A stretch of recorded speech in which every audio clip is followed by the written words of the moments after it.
Cigarette আপনাকে ছাড়তে হলে ভাই একদিনে ছাড়তে হবে, একদিনে। আজকে খান, শান্তি মতো খান, ঠিক কালকে বলবেন কালকে থেকে খাবো, আজকে বলবেন যে কালকে থেকে খাবো। আপনি যদি প্ল্যান করেন যে আমি 1 মাস পর সিগারেট খাবো না, আপনি ছাড়তে পারবেন না। আপনি 1 বছর পর ছাড়তে পারবেন না। আমার কথা বিশ্বাস হচ্ছে না?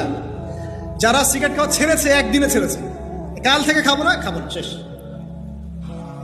এর বিকল্প কিছু খান, মুখে এমন কিছু রাখেন যেটা আপনাকে ওই নেশাটা দূর করাবে। ফর এক্সাম্পল, আপনি কি জর্দা ছাড়া পান খান, যদি খেতেই চান কিছু, আপনি চকলেট খান অথবা কালিজিরা খান, কিছু একটা মুখে দেন যেটা দিয়ে আপনি আপনার ওই এটা পূরণ করবেন। আর একটা বিষয় মাথায় রাখবেন, নামাজের হিসেব সবার আগে দিতে হবে। যদি সিগারেট খাওয়ার মতো সামান্য ইস্যুতে আমার নামাজ নষ্ট হয়ে যায়, তাহলে তো আমার চেয়ে বোকা আর কেউ নাই পৃথিবীতে। অতএব নামাজকে সর্বোচ্চ প্রাধান্য দিয়ে সিগারেট খাওয়াটা আজকে থেকে ছেড়ে দেন। 10 দিন, 20 দিন, 1 মাসের অপেক্ষা করবেন না।